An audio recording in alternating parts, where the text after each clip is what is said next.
Um bom dia a todos presentes na Feira de Matemática e Ciências do CPG. Hoje estamos com uma convidada ilustre de grande importância para a ciência, ela, Simone Maia Evaristo. Eu sou Gabriel Duarte, aluno do Colégio Pinheiro de Anatácio, também narrador esportivo, e para conduzir essa entrevista comigo, a aluna do CPG também, Nicole Bessa. Quero agradecer, claro, ao todo o nosso público presente na nossa palestra, as doações feitas também, e, claro, a Simone, né, por aceitar com muita prontidão essa entrevista. E, claro, com certeza trará muito conhecimento, muita experiência da vida profissional dela, muito aprendizado para nós, não é isso, Nicole? Com certeza. Primeiramente, para conduzir a entrevista, a gente gostaria de agradecer a sua presença também. E queríamos saber o que te motivou a você se tornar uma pesquisadora, como é que você entrou na área da ciência? Qual que foi esse seu primeiro contato? Menino, todos me perguntam isso, né? E aí eu tenho que responder sinceramente, eu nunca quis ser pesquisadora. Vida acabou me levando, eu nunca quis ser. Não foi assim, não é que eu não gostasse de ciências, mas na minha época, assim, eu sempre participei das feiras de ciência, mas porque eu gostava. Mas nunca me vi assim, você é uma pesquisadora. Isso nunca passou pela minha cabeça. Até porque a imagem de pesquisadora, a imagem de pesquisa, é assim, muito de laboratório, aquela coisa acadêmica, aquela coisa da pessoa tem que ficar assim, descabelada, muito louca, com uma inteligência, nossa, super-humana, né? Tipo de heróis, de filmes dos heróis, né? Então, assim, isso aqui nunca assim, vou ser pesquisadora. Até a palavra ser chamada pesquisadora, eu ouvi pela primeira vez, foi quando teve uma entrevista no Globo Repórter, onde o Ednei Silvestre, se eu não me engano, jornalista, foi fazer uma entrevista sobre mulheres notáveis e não sei por que acabaram me achando e fez a entrevista. E eu nada queria nem ver depois na televisão, né? Morrendo de vergonha. Minha mãe, não, vamos ver sim, que eu quero ver, eu fui filmada. E aí, quando eu cheguei, vendo, ele o tempo todo me apresentando como pesquisadora. Eu, o tempo inteiro. Eu falei, gente, esse homem é exagerado, ele está maluco. Né? E aí começa, teve um outro pesquisador que viu a entrevista e disse, vou colocar você aqui no livro sobre Carlos Machado até. Vou colocar você no livro, porque eu estou fazendo uma pesquisa de afrodescendentes. Eu falei, gente, mas de onde esse povo tirou essa ideia que eu sou pesquisadora? E começa a entrevista de lá, eu falei, gente, olha, eu custei, toda vez que eu falo assim, gente, vocês estão exagerando. Porque você tem aquela ideia de pesquisa, né? Até algumas pessoas, quando me entrevistam, você descobriu o quê? Eu falei, não descobri nada.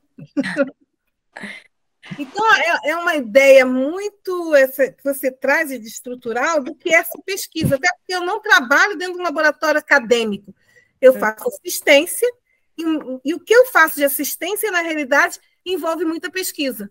Então, você ter consciência disso, até os colegas da época que trabalhavam comigo, né, assim, lá eu sou graduada, eles fazem um trabalho de nível, como se diz, nível médio, né, são contratados com nível médio, e assim, teve muita resistência. Você, pesquisadora, se você é pesquisadora, eu também sou. Eu falei, mas você é, né, porque eu estou desaforadinha também, né? Você tem culpa que você não... Eu mesmo não acreditava, mas eu tinha que deixar. Mas você é. Então, essa coisa de pesquisa, né, do que é ser pesquisadora, tem muito uma ideia muito estruturada que aos poucos está se quebrando. Entendi. Aí, até pouco tempo é que eu estou assumindo, não, eu sou pesquisadora assim. O que Perfeito. você produz? Eu falei, eu produzo o quê? Aí você para raciocinar. Cara, eu falei, gente, eu coordeno 7 países para desenvolver o negócio da citotecnologia. Eu sou coordenadora, eu sou pesquisadora. Então, a minha vivência mesmo, eu sempre gosto de fazer as coisas que eu gosto. Né? Essa é a ideia. Então, eu fui fazendo, e eu estava sempre fazendo pesquisa, que eu sempre fui curiosa, mas nunca me senti pesquisadora. Nunca achei que eu fosse pesquisadora, mas desde pequena, sempre... Eu estava futicando, chegava a feira de ciências e meus olhos brilhavam. Minha colega falava assim, você ficava delirando pelas feiras de ciências. Por porque eu queria fazer alguma coisa, mesmo que tivesse sido inventada, mas eu queria ver como é que era feito, entender o que aquilo estava acontecendo, e de repente, sei lá, pode ter alguma outra ideia. Então, sempre tive a mente de pesquisadora, mas nunca tinha associado isso. Nunca passou por isso na sua cabeça, né? Nunca passou, que essa Entendi. palavra assim, tão forte era realmente o que eu estava sempre fazendo. Foi como você disse, né? As pessoas acham que é aquela coisa de... Prêmio Nobel, aquelas prêmio fórmulas que Nobel, ninguém entende. isso. Aí eu aprendi que o pesquisador, as pessoas ficam assim delirando, mas é igual a historinha da roupa do rei, né? Que todo mundo tem vergonha de dizer que não entendeu nada do que ele falou, né? Para não se sentir burro. Eles vão com aquelas palavras todas que no final eu não consigo entender nada e não significa nada, na realidade. Você tem que fazer. A pesquisa tem que ser entendida. Esses nomes assim, todos rabiscados, você pode ser para publicar. Mas para você ter um entendimento, porque a ciência ela tem que ser não é uma coisa individual, não é uma coisa que vai ficar com você. É uma coisa para ser desfrutada e compartilhada até para melhorar e ter novas ideias. Com certeza. Com certeza. Simone, então, a gente foi diretamente para a pergunta, mas agora eu quero te perguntar quem é a Simone Maia Evaristo? Quem que é essa pessoa? Eu sei que você é presidente. Conte um pouquinho para a gente dessa sua história. Gente, a minha história é muito estranha. Como é que eu vou dizer assim? Tentar resumir. Sempre fui uma criança curiosa, aprendi a ler sozinha, pela minha curiosidade, então já nasci com a curiosidade. Minha mãe dizia que eu tenho essa coisa de autodidata, de observar e conseguir captar a mensagem. Então, eu aprendi a ver as horas sozinha, ficava observando, sou uma pessoa que observa muito, e depois repetia aquele negócio. Então, eu sempre tive essa facilidade. Eu sou péssima em português, gramática é uma desgraça na minha vida. Interpretação, sim, mas gramática, quando começa a botar aquelas fórmulas, eu falei, relaxa e vamos pensando. E assim, essa curiosidade, e eu sempre eu nunca pensei assim, eu quero ser pesquisadora, eu quero ser rica. Eu sou uma pessoa prática. Isso. Quero ter casa, comida, não faltar, o resto é lucro. E saúde, o resto é lucro. O que vier, o que eu tiver que trabalhar, não ficava com essa ânsia, eu quero ser tal pessoa. Até porque eu não acho que ser um alto escalão seja alguma diferença. O que as pessoas consideram baixo ou não, tudo está interligado. Tudo ali tem uma função. E eu brincava assim na época, não sei se tiver que varrer chão, eu vou varrer chão, é um trabalho e vou me sentir muito feliz. Não estou desmerecendo, né, a profissão de varrer chão, mas a gente tem que ter aquela ideia que as pessoas não valorizam isso. Então, naquela época, não valorizam. E, para mim, as pessoas valorizam muito títulos. Você tem pessoas que não têm título, mas têm uma vivência e uma resposta muito grande. Né? Então, essa coisa, eu sempre tive essa coisa da ideia, sempre fui uma pessoa muito pensativa, e eu gostava muito de visitar museu. Aí. Menina, como eu gostava de visitar museu, eu achava assim, gente, eu não devo ser normal. Como é que uma criança, minha mãe toda vez aniversário, o que você quer de presente de aniversário? Vamos visitar um museu? É meio comum, né? Na infância, às vezes. Geralmente quer brinquedo. Eu devia ter algum problema, não sei. Mas eu gostava de visitar museus porque eu gostava de ver a história, saber o que aconteceu. Né? Porque eu sabia o que aconteceu para pensar no que eu posso, de repente, produzir no futuro. E não repetir a mesma coisa. Tipo assim, sempre... É igual tem uma história que as pessoas... Essa história assim, que a menina arrumava o guarda-roupa de um jeito, a avó arrumava, a filha arrumava, e a neta arrumava. Só que ela via que estava um espaço sobrando. Mas por quê? Ela arrumava, o guarda-roupa daquela época era de um feitio. Mas eles aprenderam sem raciocinar nas mudanças. Então, você aprender a história para pensar numa possível mudança e aproveitamento. Eu acho que a gente tem que andar sempre para frente. Né? Com certeza, com certeza. Mas, Simone, eu tenho aqui no meu script um pouquinho sobre você, né? Quem é a atual Simone Maia Evaristo, depois dessa trajetória sua? Você é especialista em biologia e citotecnologia pela Universidade Federal do Rio de Janeiro, pela FRJ. Também, né? Não sou especialista em biologia, sou bióloga. Bióloga. Eu tenho especialização em citologia clínica, mas eu uso o nome citotecnologia. Mas o que seria citotecnologia, pessoal que não conhece? Nem eu conhecer, sendo bem sincero. Menina, não é só você, não. Há pouco tempo no INCA que o pessoal escutou falar essa palavra. E olha que eles têm esse curso desde os anos 60. O que acontece? Mas é a parte do apagamento de uma profissão pela outra. As pessoas têm muito preconceito com a palavra técnico. Já associa técnico a um valor mais baixo. Então, quando Papa Nicolau, o exame de citopatologia, o preventivo, né, que as pessoas conhecem, desenvolveu a técnica, ele não desenvolveu sozinho, que é uma outra coisa que se passa. Albert Einstein, mas Albert Einstein nunca fez nada sozinho. Ele lia os outros artigos e ele tinha sua equipe, mas ninguém fala da equipe. É verdade. Fala muito do individualismo dele. Mas não fala da equipe. Né? Então, o Papa Nicolau, quando desenvolveu, estava no começo desenvolvendo, tinha outras pessoas ajudando ele a analisar aquele material, tudo. Quando foi necessário, conseguiu-se aplicar a citologia para atuar na prevenção, existiam poucos profissionais. Então, esses profissionais não médicos, né, no caso, porque o médico ficava mais com a parte de, não só de biópsias, mas de análise, do diagnóstico, porque a citologia é uma equipe. Então, surgiu o técnico, que seria o técnico de laboratório, na época o nome, só que era voltado para essa área de citologia, que era uma área nova. Então, ficou citotecnologia. Perfeito. Entendeu? São técnicas citológicas. Só que, além de aplicar as técnicas citológicas, ele também faz a leitura das lâminas. Então, foi nos anos 60, lá nos Estados Unidos, essa área de atuação cresce pela necessidade de abranger o rastreamento dentro das mulheres. Ela agora, atualmente, eu falo área porque surgiu assim, né, para poder ter a prevenção, detectar lesões, né, antes da pessoa ter alguma doença. E aqui ainda quando se fala em tecnologia, mas ela pode ser, nos Estados Unidos ou em outros países, uma graduação, ela pode ser uma pós, tem lugares que é até mestrado. O tema que você fala da citologia voltada para a oncologia. Então, seria o técnico, sendo que agora, tirando o Brasil, no resto do mundo, o técnico ele não é nível médio, até porque a própria tecnologia ampliou o conhecimento, ele é considerado cientista, tanto que lá fora o citotecnologista ou citologista passou a ser a mesma coisa, a mesma denominação.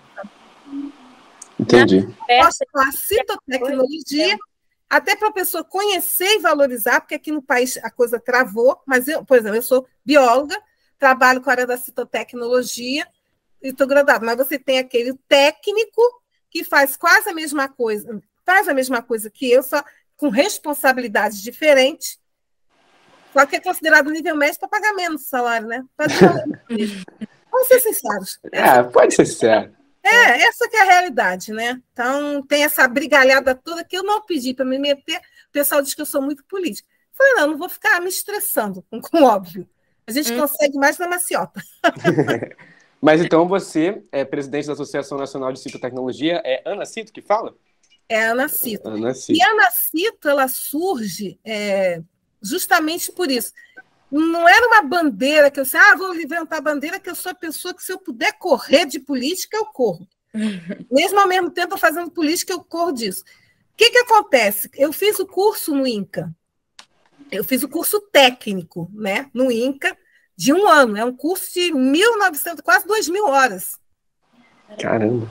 Só que o que acontece? O INCA, ele é um hospital, é um instituto, mas ele não é escola.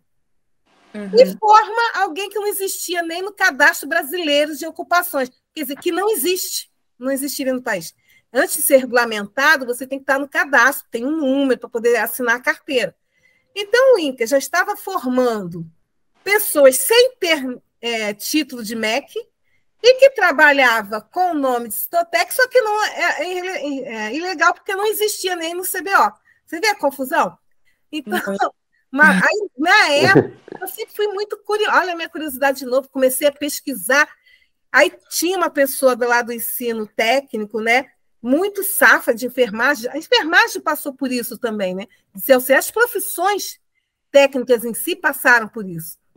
E aí, assim, vamos tentar regularizar. E foi o primeiro projeto, um dos primeiros projetos que participei lá em conjunto. E aí, para poder regularizar essa ideia, tinha que ter uma associação. Então, eu criei a Associação Nacional de Citotecnologia. Ela surge através de um projeto e serve ali para agregar esses profissionais. E aí a gente conseguiu colocar no Cadastro Brasileiro de Ocupações, entrou no catálogo do MEC, e lá no INCA a gente tem um convênio com a Fiocruz para certificar os alunos. Então existe desde 1960, como você disse, mas só agora que deu essa regulamentação toda? Existe, em 1960... aliás, começa um pouco antes, né, nos Estados Unidos, que na verdade nos Estados Unidos que teve tudo isso, fez o primeiro rastreio, né? O que é isso? Morriam, vou chutar aqui um número, tipo 16 milhões de mulheres por ano de câncer de colo de útero. E é um tipo de câncer que você consegue ver as células antes dali se tornar câncer. A pessoa pode não estar sentindo nada, mas estão sintomas. Essa é a ideia da prevenção, de analisar células, material, antes de apresentar qualquer sintoma, ou então apresentar um câncer ainda inicial, facilitando o tratamento, né, dando eficácia. Então, quando surgiu lá nos Estados Unidos, eles fizeram esse teste, treinaram essas pessoas, diminuiu 16 milhões para 8 milhões. Olha só. De câncer. E nisso começa a se espalhar pelo mundo. Aqui nos anos 60, tinha épocas pioneiras, aí começa a história, né, de pioneiros, depois vocês pesquisam isso, nós vamos falar amanhã.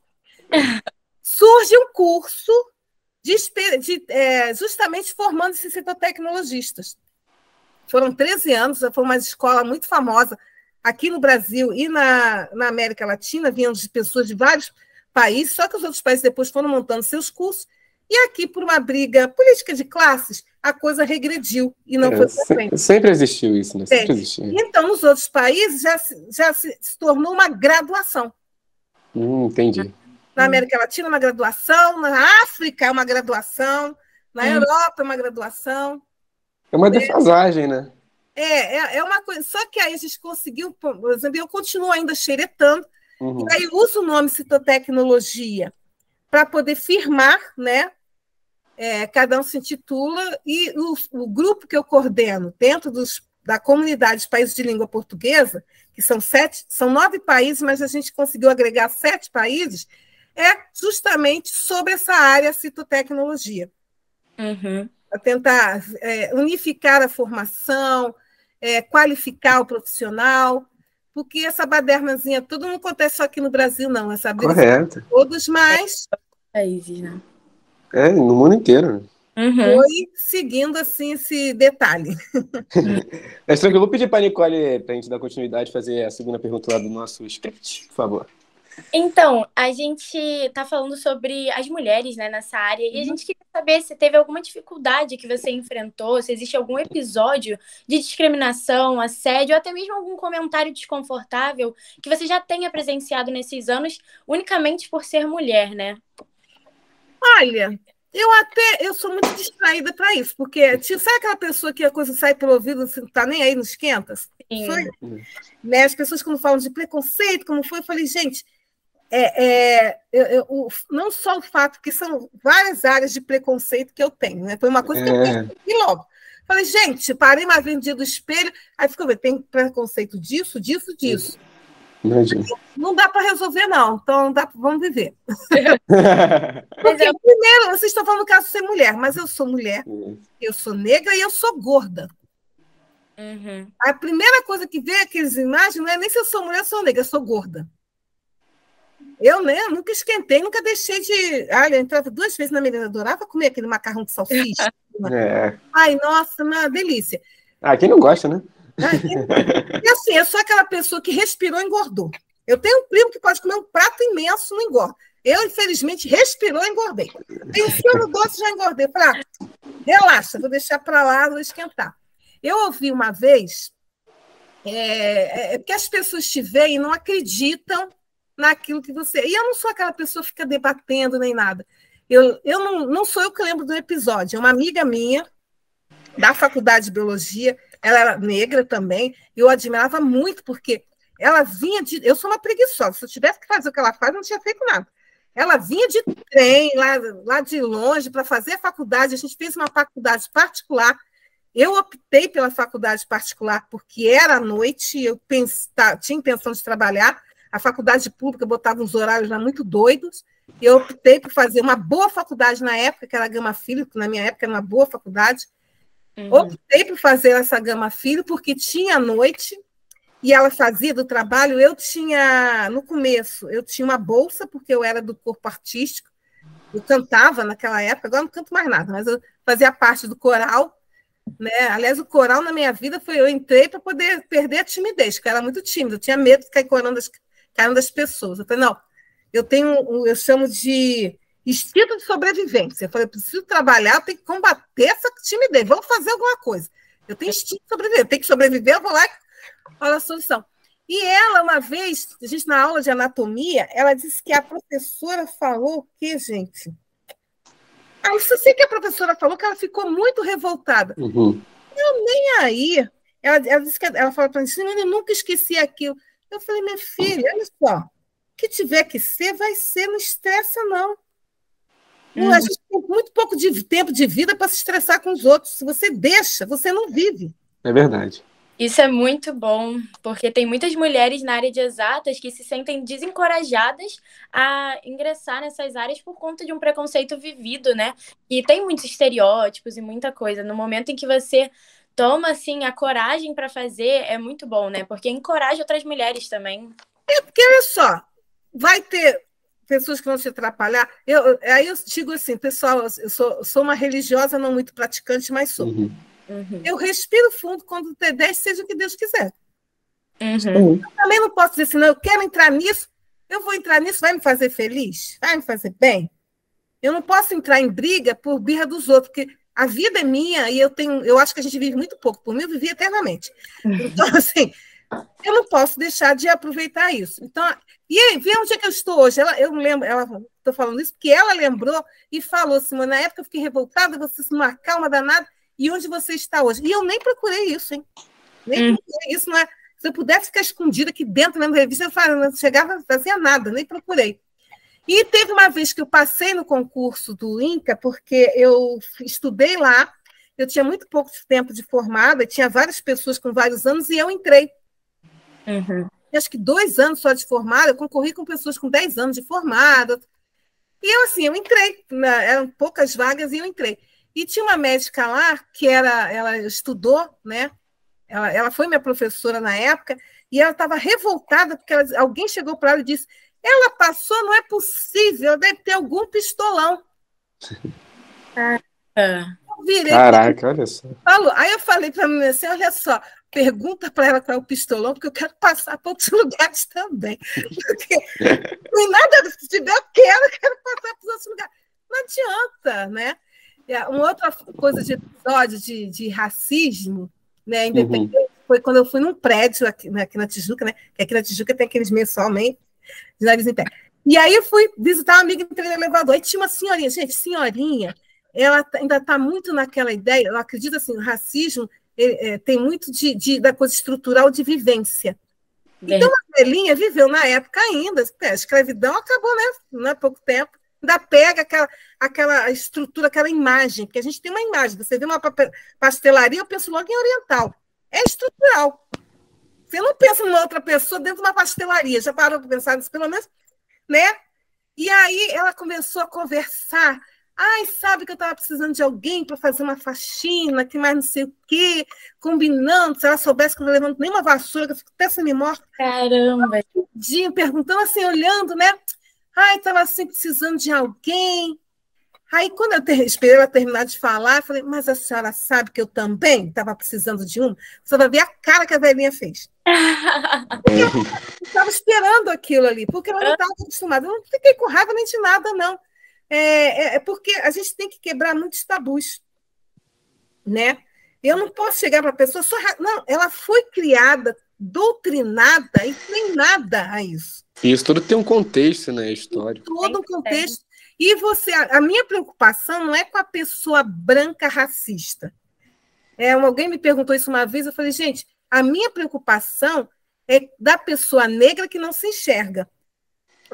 Pouco tempo, um cara de situação de rua, né, ele parou para pedir alguma coisa, eu falei, meu filho, essa era de Pix, eu não tenho dinheiro não, ainda mais final de mês.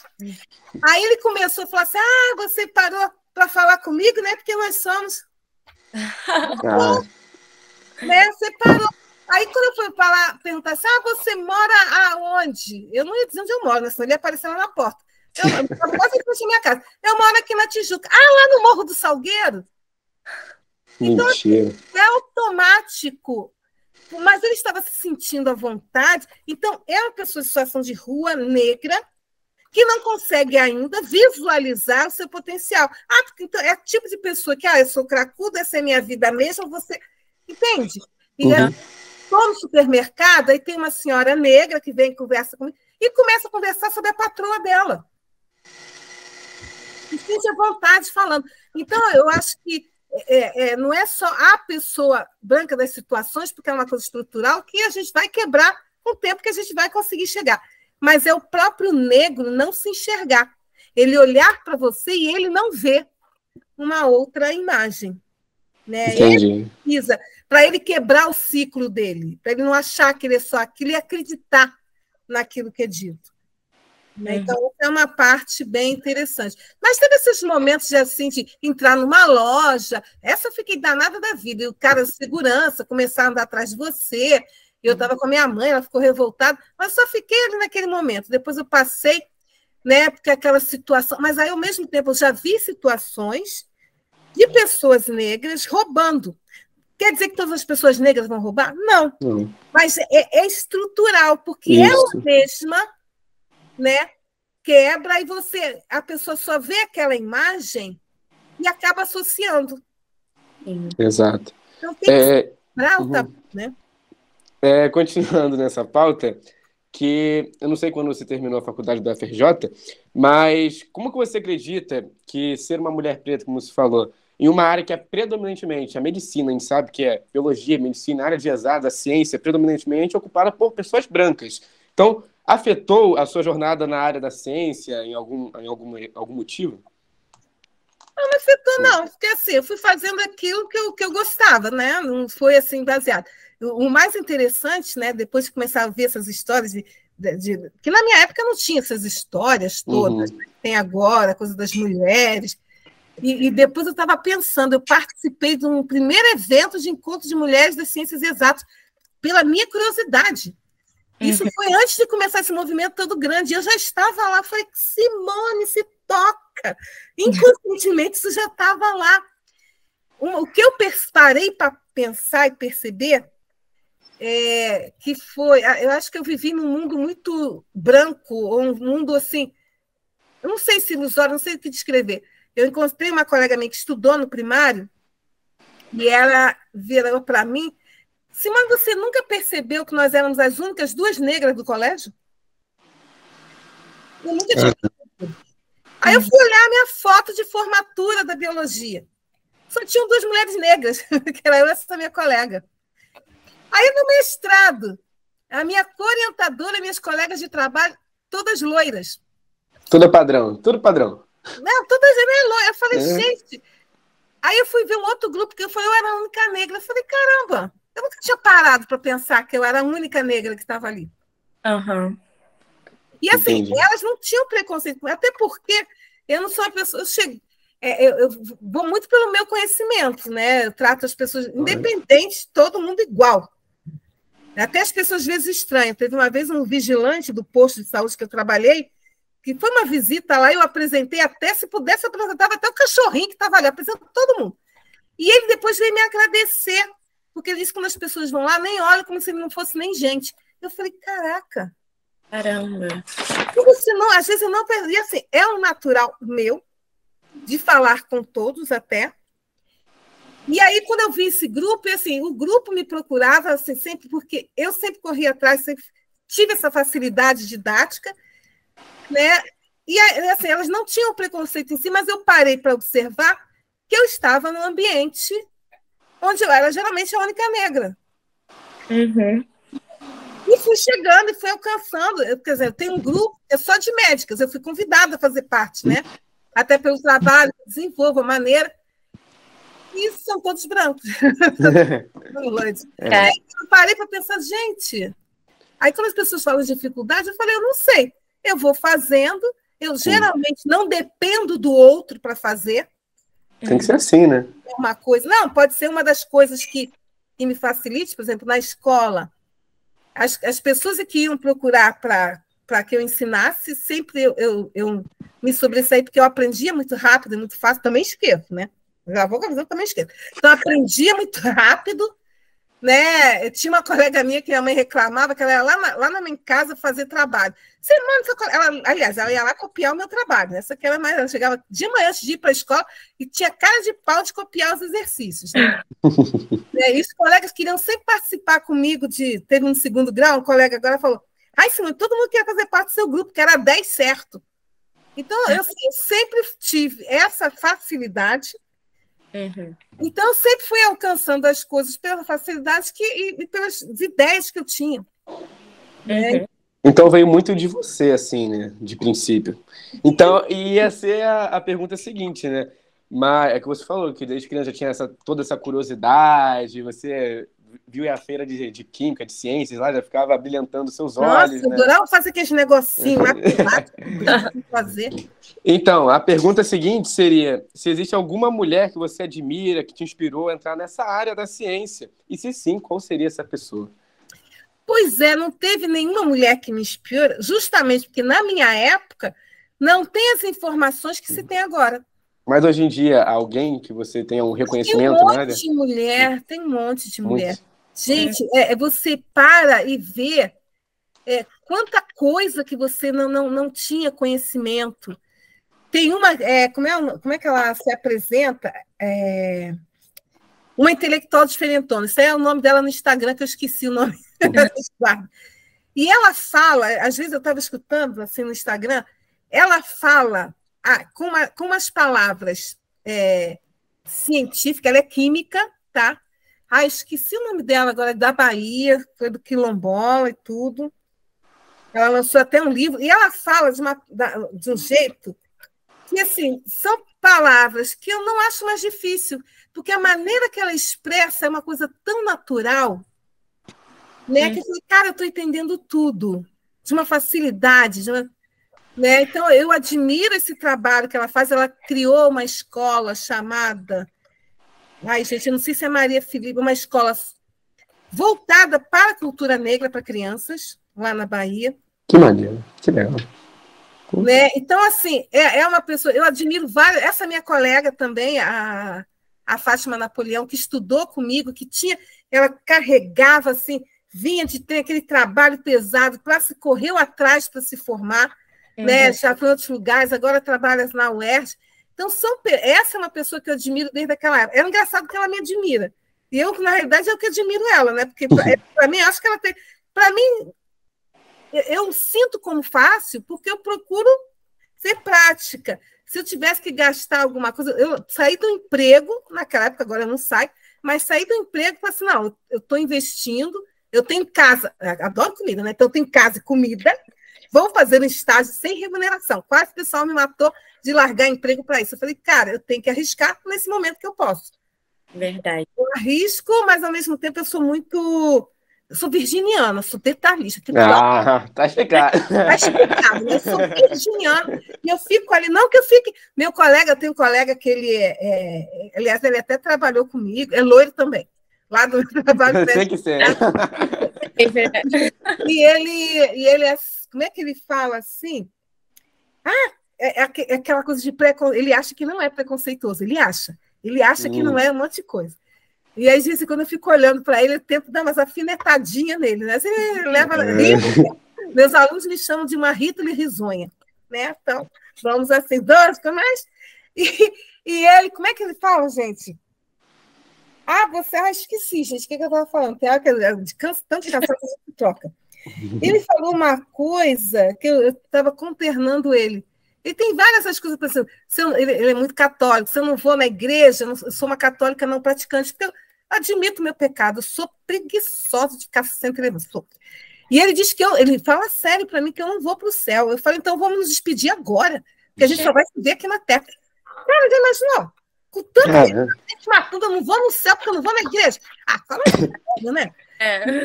E ele tem essas coisas. Como é que ele fala, gente? Ele diz umas coisas e eu fico só observando, porque eu adoro observar, fofocar a vida dos outros. Muito detalhista também. Não contando, não. Mas eu observo as reações, as metodologias, o jeito que a pessoa faz.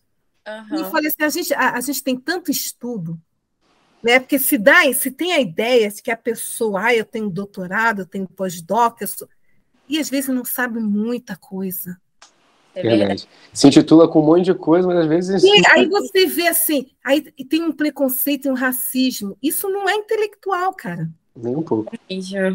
Né? Então você vê umas histórias, mas que isso não é intelectual. Então, ele tem. Agora eu esqueci um monte, eu não posso falar mal dele, não, que depois você pode ver isso, não vai mais me convidar para uma. Aí eu falo, né? Então, assim, ele fez até o trabalho comigo, e foi interessante, que ele é todo. Eu trabalhei com homossexuais, e ele teve que, assim, não, eu acho que as pessoas passam na vida coisas para aprender. Agora, se ela vai absorver, como ela vai reproduzir, uma coisa que eu coloco na vida, que eu gosto muito, eu tentei ler a Bíblia um dia, mas não consegui. Né? Porque eu queria ser freira na minha adolescência. Caramba! Eu percebi que eu era rebelde, então não ia dar certo. De freira para citotecnologia é um passo bem... Pois é, não, até trabalhei no colégio de freira, porque eu sou uma pessoa assim, que além de ir ao museu, eu assistia todos os filmes na Semana Santa, achava aquilo lindo, maravilhoso. Eu vivi muito baseado em filmes. Eu não sei se os filmes da agora, mas os filmes daquela época, eu adoro ver filme, adoro ver filme. E aí, quando eu vi um filme onde a freira não podia falar, porque a madre superiora mandou, eu falei, isso não é para mim, não sou obediente. Imagina se eu não posso raciocinar. Eu tenho a mulher mandando dizer que eu não vou. Aí eu já desisti de ser freira aí, né? A Bíblia mandar de ser freira.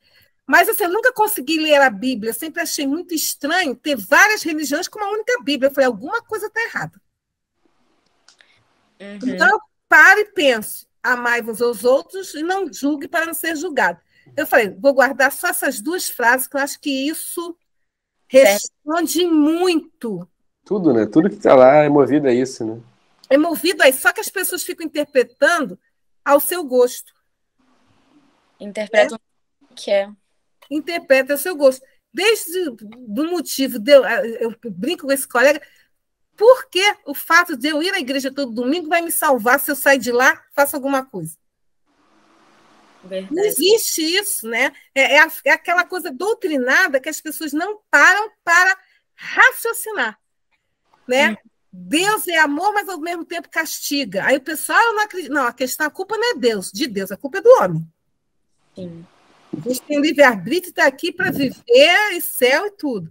Mas as pessoas têm a mania de julgar, porque vai na igreja, se acha assim, gente, está na terra, está pagando alguma coisa, então esquece. Tá? É verdade. Vem com essa história, não. Que mais?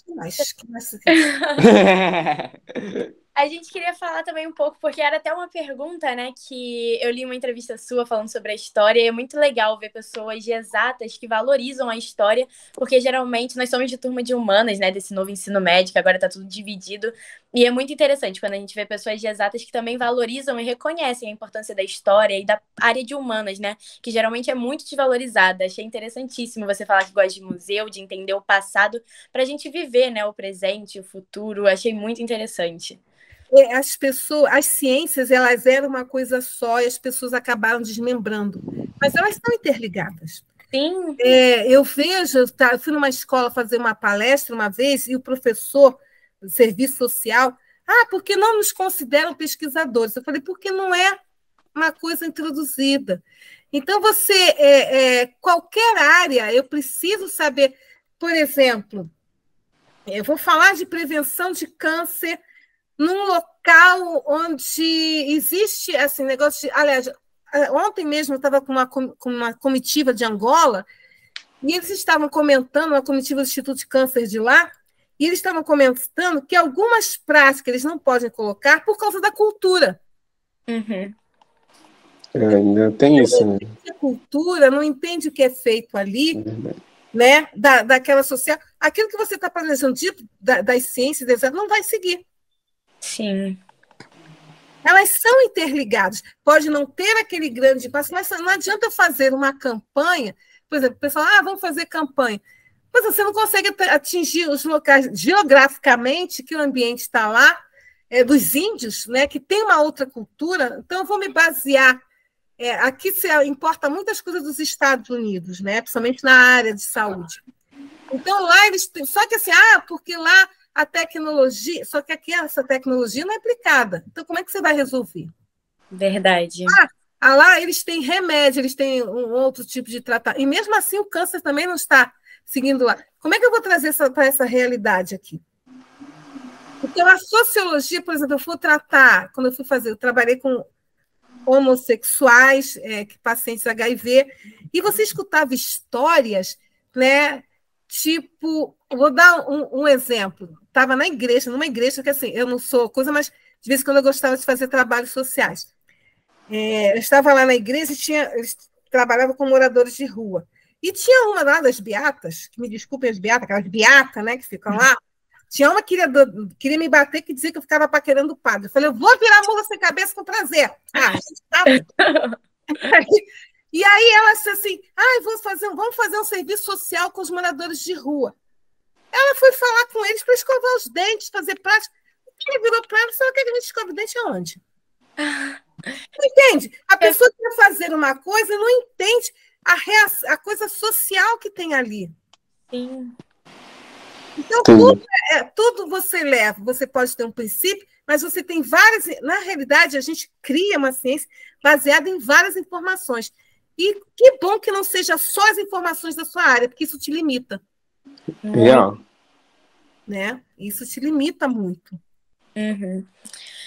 De próxima pergunta, a gente tem, na sua opinião, quais são as vantagens que a diversidade de gênero na área de datas, de quais mais mulheres, né, nesse campo, e como que a presença delas pode acabar contribuindo para a inovação, progresso, nessa área que me fizeram essa pergunta há pouco tempo, eu olhei e falei, nossa, uma mulher que está escrevendo um livro. Aliás, olha, eu estou ficando muito famosa, ficando muito chique, cara. E ela perguntou mais ou menos isso sobre a diversidade. Tem a ver com isso que eu acabei de falar agora.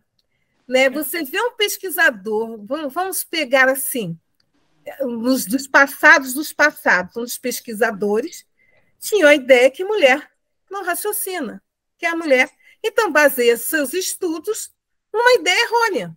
É tudo muito recente, né, cara? Não, é recente, eu digo no passado, mas é recente. Sim, sim. A diversidade, ela te amplia um conhecimento. Ela te amplia você até no seu raciocínio ficar uma coisa travada. De você, de repente, uma coisa que você não percebeu, que está ali, que você, nossa, está além ali, e você vê. Então, a mulher, ela tem um perfil, uma característica, não é que seja melhor do que o homem, mas o homem é taxado para não errar, não chorar. E a mulher, ela tem uma perspicácia, que mãe, gente, que coisa mais feroz que mãe. Verdade. Vai para lá, então ela tem a capacidade de fazer várias coisas ao mesmo tempo. Uhum. Na verdade, o pessoal diz que o homem não, mas como é que um homem não? É que ele é treinado a ser assim. Eu não sei se ele fosse treinado do jeito nessa cidade, pudesse ser diferente. Ele é treinado. Até a gente teve essa mudança de feminismo, mas uma coisa que eu observei é a mulher era feminista, mas quando ela tinha um filho homem, ela repetia o passado. Ela continuava treinando seu filho para aquele jeito. Então, a gente pensa que vai... A minha mãe não era assim. Eu vou dar um exemplo da minha mãe. Eu fui criada pela minha mãe, os meus avós. E, assim, a minha mãe, minha mãe, sim, passou por muitos casos. Quando ela era mais nova, ela tinha que... O primeiro namorado foi obrigado a casar, porque não podia ficar falada, mulher. ela apanhava na escola com a palmatória, porque era canhota, né? E determinava que tipo de profissão ela tinha que ter. Vai construída, porque...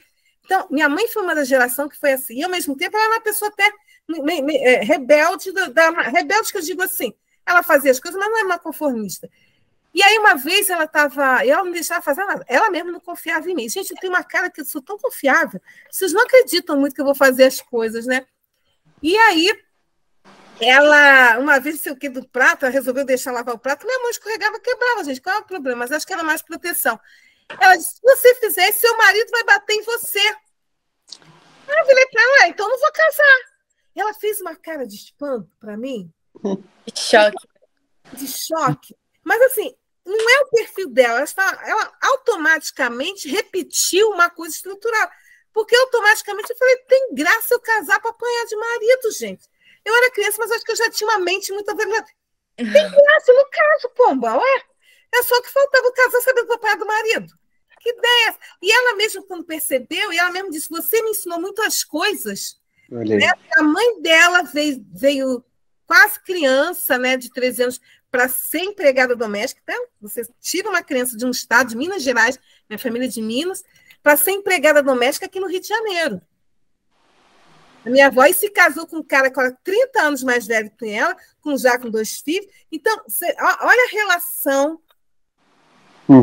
Ela já era uma filha que acabou sendo aquela pessoa que ficou com os pais, não pôde avançar muito no estudo, mas ela tinha umas coisas que eu vejo agora, ela seria uma ótima arquiteta ou decoradora, que ela adorava fazer essas coisas.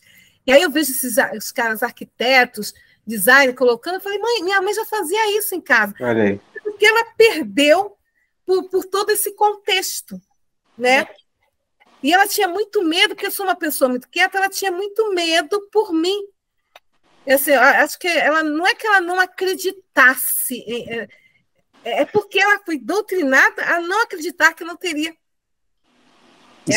Ao mesmo tempo... Então, você vê, a gente está aos poucos, foram 500 anos de escravidão. Sim. É uma coisa que você tem que, pessoal, tudo que está acontecendo tem que acontecer agora, mas você só vai ter uma mudança daqui a alguns anos. Com a nova geração, que já não vem toda em outra estrutura. É um processo, né? Todo um processo que às vezes é lento. Muito lento. É muito lento, que depende, porque tem muita gente que não sei o quê, principalmente essa briga política, você vê que... Essa polarização, né? A briga política, as pessoas ficaram irracionais. Demais, com certeza. Né? Eu falei assim, apocalipse. Meu colega fica revoltado. Não, porque eu não sei quem é ladrão. Eu falei, ele e todos os outros. E esse movimento é um tipo de movimento, tipo de estratégia para evitar que a pessoa não raciocine. Para evitar que exija as pessoas se unam. Porque se você se unir, você combate qualquer outra coisa. Mas você vê a própria mudança vindo de você quando você faz aquele comentário para sua mãe, né? Quando você é criança lá. Não, eu já falei assim, então eu vou me casar. E ela olhou para minha cara, ela se espantou, porque talvez seja uma resposta que ela ia dar, mas ela não esperava, porque ela ainda estava, mesmo querendo se soltar de alguma coisa, doutrinada. Né? Teve um choque de realidade nela, né? O questionamento né? Ele sempre assusta quando alguém decide questionar. E ela, assim, às vezes ela questionava, mas ela... Porque eu acho que ela falou aquela frase, porque minha mãe não era do tipo que deixasse um homem... E o pessoal chamava ela de camburão na época, mas assim, não no sentido pejorativo. E meu pai acabou perdendo tudo por alcoolismo, e ela brigava com ele. Então, quando ela fala isso, eu espanto ela falar isso, mas você vê que ela fala no automático. É uma reprodução, né, de um pensamento que ela, quando eu dou a resposta, acho que ela se liga. Cara, eu também sou contra isso, como é que eu... Né? Então, é uma coisa bem... Né? E assim, eu tenho um encontro, meu avô, ele nasceu, eu brinco assim, que eu tenho a experiência de 3 séculos. Né? Meu avô, ele nasceu em 1897. Acho que tinha eu posso estar chutando errado, 6 ou 9 anos, 10 anos, que tinha acabado a abolição. Uhum. Eu nasci no século passado. Nasci em 1918. E eu estou no outro século. Então, eu digo que eu tenho experiência de convívio de 3 séculos. Olha aí. Exagerada, né? Mas mas tem, né? Alguém que nasceu em 1897, nasci em 1900, e estou nos anos 2000. 88, né? Que foi a abolição, né? Então. Ele nasceu em 97, os meus tios nasceram na lei do ventre livre. Então, olha como é tão próximo à escravidão da minha própria geração. A gente fica estudando tanto nos livros, passado, mas é muito, muito recente, como a gente disse. Eles falam, é um passado recente. E, assim, o passado, ele tem uma influência, né? E essa influência, isso que as pessoas têm que entender, ela vai mudando aos poucos, de geração para geração. Isso. Verdade. Por isso que eu falo, quando as pessoas mais antigas, principalmente senhorinhas, te vê e olha como uma empregada, eu não fico assim, não, ela foi doutrinada desde criança a ver essa imagem. Uhum. Aí pode ser as pessoas dizerem, você tem que ter uma luta do... Não, vou lutar, mas eu tenho que entender essa parte, que essa geração de agora, para o futuro, é que eu vou saber se é racista ou não. Porque primeiro já acabou a escravidão, você já tem uma outra visão, então acho que é tudo uma mudança estrutural. Isso. Concordo. Perfeito. A gente terminou as perguntas da nossa pauta, só que eu não coloquei duas perguntas para você que não estavam no roteiro, mas são duas perguntinhas simples, tá? Básica, nada demais não, pode vir bem do coração, que você é uma pessoa maravilhosa, tá? Tô aqui pela primeira vez conversando com você, tô achando maravilhoso, de verdade. Mas alto astral tem mesmo, gente. Alto astral. É espontâneo, sabe? Aquele bate-papo rolando. Então, a pergunta é simples. Qual é a sua maior motivação? A minha maior motivação? Ser feliz. Ser feliz? Eu quero ser feliz. Mesmo dura, sem dinheiro, enrolada, nos momentos. Eu tive um momento, né, quando a minha mãe faleceu, acho que foi uma mudança brusca. Né, uma coisa que eu tive um sintominha de depressão. Sintominha. Porque aquilo que eu falei, eu sou muito autodidata, eu falei, sintominha. Eu falei, parei. Às vezes pode ser que não dê certo um dia, mas eu tento. Falei, opa, peraí. Sintoma de autodefesa. Não dá para ter depressão, não, que você tem que pagar suas contas, cara. Pode falar. Tu se liga, se acorda, tu tem que pagar as contas, tu não vai ter ninguém para te. Me autodoutrino. Pode ser que um dia não dê certo, mas eu vou tentando. Autodoutrino. Eu falei, epa, para. Não, segura, tem que sobreviver, tem que viver cada dia um dia. E assim, e a outra coisa que me motiva é eu não planejei nada do que está acontecendo. Né? Eu acho isso maravilhoso, cara. Quando eu vou, pensei, eu acho que eu não vou fazer nada. Nossa, semana passada eu tive 7 reuniões. Caramba. Sim. Cara, gente, eu tô querendo aposentar, gente, o que é isso? Eu acho que a gente... É uma coisa que isso, para mim, tem certeza, você nem precisa... Para mim, não precisa ter pesquisa científica, porque a pesquisa científica é minha própria vida. A gente colhe o que planta. Verdade. A gente tem que ter muito cuidado. Eu procuro não ter raiva de ninguém, porque o raiva da pessoa, eu vou estar anulando a minha vida, né? Não quero vingança da pessoa, não porque eu sou boazinha, não, porque eu acho que a vingança de Deus é pior. Então, eu falo, deixa contigo, tá? E você acaba colhendo o que você plantou. Né? Então, assim, de repente, eu vou naquela reportagem, do nada, o cara publica meu nome como cientista, não sei aonde, todo mundo me chama, eu vou em todos os lugares. E eu fiquei assim. Aí, esse trabalho que eu estou fazendo de fitotecnologia que eu falei, acaba que esses países africanos, por mais que tenham as formações, é uma carência muito grande, né? Acabo coordenando, e aí agora eu vou fazer um projeto a nível de Moçambique, do país, de formação. Nunca quis ser professora. Deixa eu falar outra coisa para vocês. Gente, tinha pavor de querer ser professora. Eu tinha pavor de mãe de aluno, essas coisas. Minha avó, todo mundo queria. A minha vida toda sou professora. Ficar com o destino. Até no INCA, quando eu entrei no INCA, eu fui para o único setor que era para dar aula. Eu desisto. Olha como as coisas são, né? Por isso que eu falei, eu não planejei. Eu deixei as coisas acontecerem. Foi fluindo, né? Até quando eu fui no Sudão, essa foi uma outra história, um dia conto, nossa senhora. Pessoal, conheci o cara no Facebook. Gente, não faça isso, tá? É meio suspeito, né? Não façam isso. Mas, assim, foi numa época que eu fui assim, eu paro e falo, é isso que eu digo a minha religiosidade. Cara, olha só, Deus, aí eu converso com Deus, porque eu não sei pedir coisa, eu sei pedir. Pedir, ele já sabe que eu peço mesmo, sou bem franca com ele. Então, me desculpe, não vou prometer nada, porque eu não vou conseguir, mas pedir, eu vou pedir. Aí eu peço mesmo. Então, assim, seja o que Deus quiser. Aí, mas a coisa foi surgindo de uma tal maneira, eu falei, para o Sudão, será que eu confio? E aí mostrou lá, veio. E aí eu falei, cara, vou ou não vou? Quando eu falava para o Sudão, o pessoal falava com a cara desse tamanho. Eu falei, gente, eu nunca nem tinha ouvido falar de Sudão. Mas, ao mesmo tempo, como as coisas fluíram tão bem, eu sempre penso assim, eu posso me arrepender de ter essa experiência. Então, eu vou deixar a coisa rolar, e foi muito engraçado, tipo aquelas coisas que se encaixam. O passaporte tinha que ser em Brasília. Aí eu mandei pelo correio em Brasília, mas eu não podia, tinha que buscar. Eu falei, cara, como é que eu vou buscar? Aí aparece uma pessoa na minha frente. Olha, o INCA tem escritório lá. A menina do escritório. Eu vou buscar e mando no malote pro INCA para você. Eu falei, é para eu ir. Sinal, né? Não, é para eu ir. Eu falei, não, tá tudo acontecendo. Então, eu tenho isso, mas cada um segue, cada um não é que eu seja o perfeito. Para a minha vida foi isso. E foi maravilhoso, porque quando eu cheguei lá, cara, eu andei de carro presidencial com batedor e segurança. Caramba! Isso ia falar uma palavra, né, das coisas lá. Só sabia dizer, I'm sorry, I don't speak English, só sabia falar isso. Comi galinha o tempo inteiro, só entendi o ticket. Chicken. Comi galinha o tempo todo.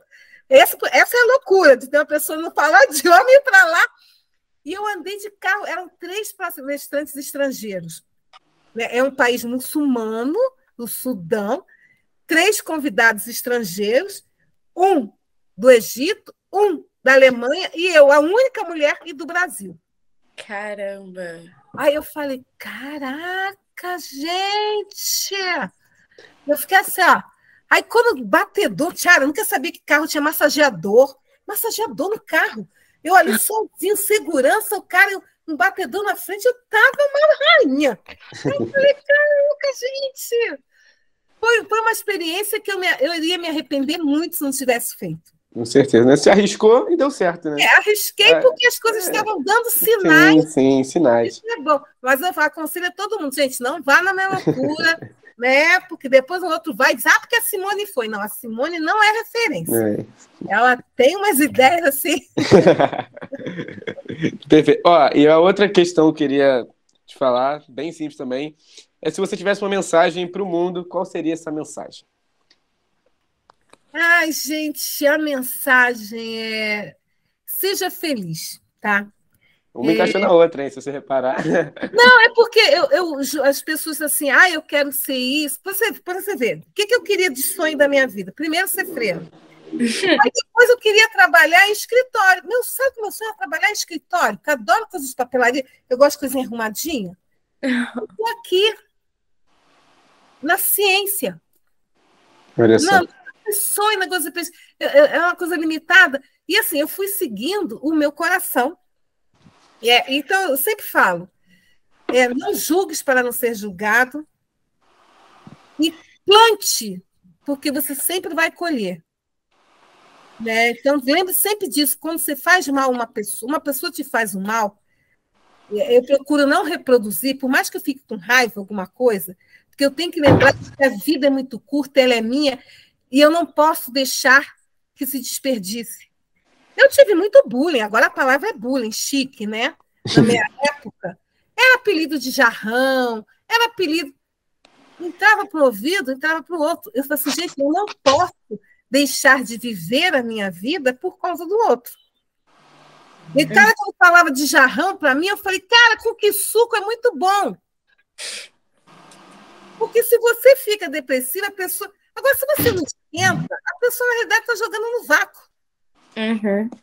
Eu vejo essas meninas agora para um pouco sofrendo de bullying, porque na internet, cara, existe. Delete, não lê. Você está dando ibope? Não lê, cara, não lê. Para quê, né? Para quê? Então, assim, às vezes nenhum plano vai ser o que você quer da vida. Digo eu como exemplo. Eu fui freira e trabalhei em escritório. Acabei caindo nas ciências. Mas viva a vida com alegria, aproveite os momentos. Não desperdice com tristezas por causa do outro. Porque o outro tem que viver. Se ele perde o tempo dele para poder te fazer triste, ele não deve ter vida. Porque quem tem vida quer sair para a luta, quer sorrir, quer. Entendeu? E assim, o pessoal fala em cientista como se cientista fosse milionário. Cara, eu sou uma pessoa que, infelizmente, estou numa fase que só gasto. Adoro gastar. Deus do céu, depois que eu descobri o shopping, eu adoro gastar. Eu quero ser feliz. Para mim, tendo básico, o resto é lucro. Meus amigos eram muito poucos. As pessoas falam de você. Eu falei, que bom, já sei que essa não vai ser minha amiga. É menos um, que eu não preciso ter no meu currículo, mesmo que eu tenha um.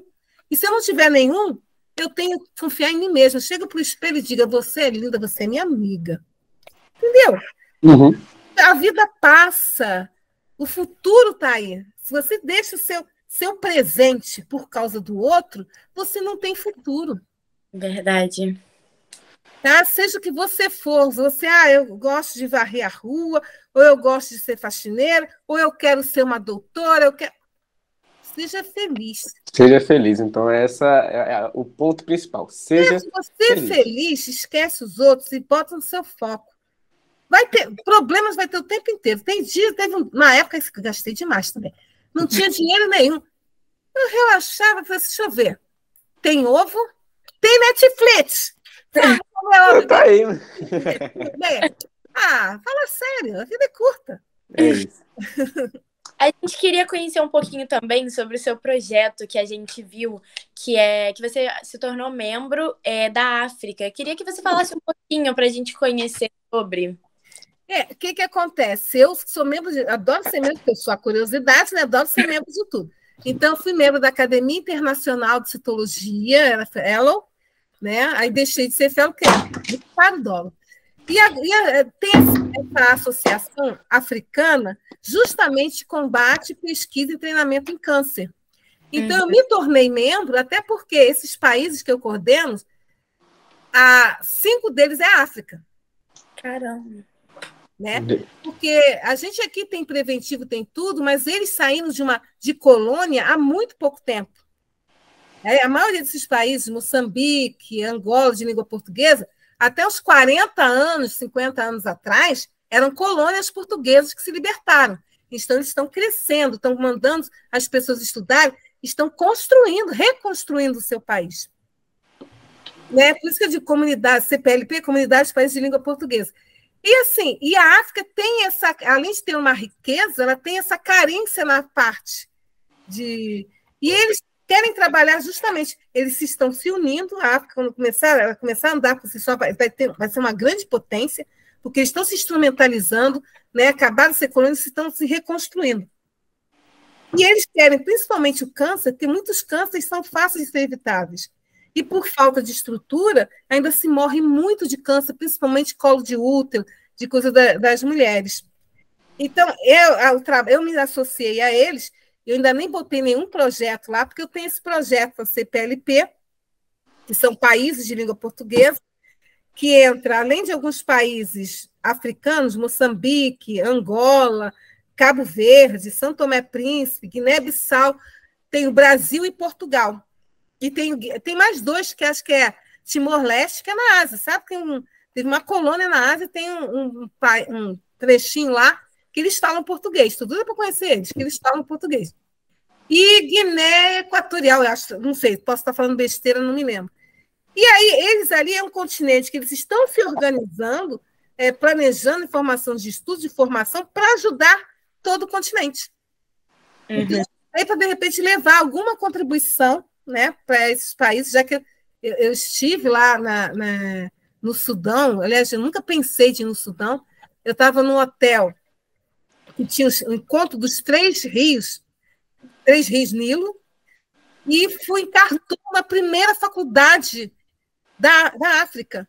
Então, assim, eu digo que as coisas acontecem, e eu falei, cara, que eu estou aqui? Tudo tem um motivo, né? Tudo tem um motivo. Tudo tudo tem um motivo, né? Então eu vou deixando fluir ali. fluir. E vai indo, né?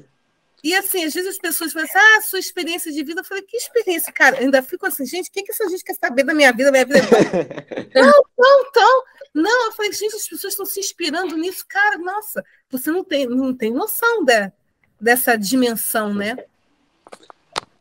Simone, então, você tem muita notoriedade, na verdade, a gente te procurou, a gente viu muitas mulheres que estavam procurando para fazer essa entrevista, e, como você disse, as coisas acontecem, eu mandei mensagem para várias, muitas não responderam, e você, em 20, 10 minutos, já estava ali, prontidão, perguntou o dia, já queria data, agenda, você se lembra no nosso direct? Aliás, tem até uma que eu tenho que gravar alguma coisa, tanta coisa que eu estou me perdendo. Criar agendinha, né, o calendário. Nossa, eu tenho uma agendinha, até com imagem de células que uma colega fez para mim. Nem está aqui. E às vezes eu tenho que olhar, senão eu esqueço de anotar. Eu falo, meu Deus, é tanta coisinha. Mas então, é isso que você estava falando, você tem muita notoriedade na área. Parabéns, cara, você é uma mulher incrível, tá? Sério mesmo, de verdade, eu adorei ter essa entrevista com você. A gente tem uma carta da nossa professora de exatas, de matemática, a Bárbara, que a Nicole vai ler, para você. Agradecimento a ela, mas antes eu gostaria de agradecer por você ter disposto o seu tempo. Foi incrível conversar com você, essa sua trajetória é muito linda, uma mulher incrível, com muito aprendizado, com certeza que você passou pra gente, que vai passar para todo mundo que vai assistir essa entrevista. Muito obrigada por ter disposto do seu tempo para vir conversar aqui com a gente, e eu vou ler aqui a carta dela. Tá legal. Ela colocou: Cara Simone, me chamo Bárbara Santana e sou professora de matemática da 2001. Eu gostaria de lhe agradecer por conceder o seu tempo e essa entrevista e compartilhar da sua trajetória tão inspiradora. Que sua história ajude a moldar e empoderar futuras mulheres de exatas. Lugar de mulher é onde ela quiser. Muito obrigada. Nossa, muito obrigada mesmo. Exatas, humanas, biológicas... tudo é interligado. Eu fui olhar lá, exatas, gente, física, química, mas na realidade elas se interligam. Sim, verdade. Eu estou analisando aquela célula, mas para ela estar naquela imagem, teve uma química que ocorreu ali. Uhum. Para me chegar aos cálculos estatísticos, tem uma matemática. Então, elas são separadas a nível de estudo, mas eu acho que é uma coisa que talvez falte nas faculdades, eu tenha se perdido, é que interligar essas informações. Acho que falta interligar. Eu vejo isso, por exemplo, na minha área, eu falo sempre assim, a citopatologia, né, na citotecnologia, dentro ali da citopatologia, quando eu faço um evento, eu misturo. Eu fiz um evento agora para Moçambique, eu já coloquei um médico, um citotecnologista, uma psicóloga e uma ginecologista. Porque tudo ali envolvente atrai no que a mulher ali está sentindo. Não adianta eu ler uma lã e não saber o que a paciente sente lá, por que ela não procura aquele exame, o que ela entende quando lê o meu laudo. Então, na realidade, é tudo uma equipe. E começar a juntar, né, na hora de se formar, coisas diferentes. Como você falou, né? A citotecnologia é isso, é um grupo, né? É um grupo, é uma equipe, eu falo direto, é uma equipe. Né? Então, um citotecnologista mantém um laboratório de citopatologia. O médico não, porque ele faz só o diagnóstico. Eu sei como recebe, eu sei como colhe, eu sei como prepara o corante, eu sei até ler a lâmina. Aí. É tudo um trabalho em equipe, né? Que é o principal. E é o que você falou, né? Geralmente as pessoas dão muito valor a cargos, a títulos, sendo que por trás daquele grande cientista sempre tem uma equipe atrás, né? Uma equipe que contribuiu com várias informações. Sim, verdade. Perfeitamente, então. Simone, a gente se estendeu um pouquinho, mas não tem problema. A gente fala também pra caramba, a gente gosta desse debate, dessa conversa espontânea. Eu nem falo que isso daqui é uma entrevista, tem as perguntas, tem nossos clipes, claro, mas foi uma conversa muito maneira, gostei demais. Das duas palavras da Bárbara, agradeço demais por você participar, por ter falado um pouquinho da sua experiência, da sua trajetória, a gente sabe as viagens que você já fez, toda a sua história da infância que você contou pra gente, sua curiosidade, sua mente brilhante. Você já deixou o seu legado e ainda vai deixar, eu espero, por muito tempo, tá bom? E é isso, muito obrigado, grande demais, todo mundo também acompanhou até aqui que está na nossa palestra. Beijão. Quer deixar algum recadinho, Simone? Ixi, eu sou curiosa. Depois eu quero saber o resultado, hein? Claro, a gente vai filmar, a gente filma. Nossa, mas bom, que bom, gente. Não era uma coisa que eu pensava na vida, mas que bom que... Tá aí. Muito obrigado. Muito obrigada. Beijo a todos. Tchau, gente. Bons Valeu. estudos. Obrigada.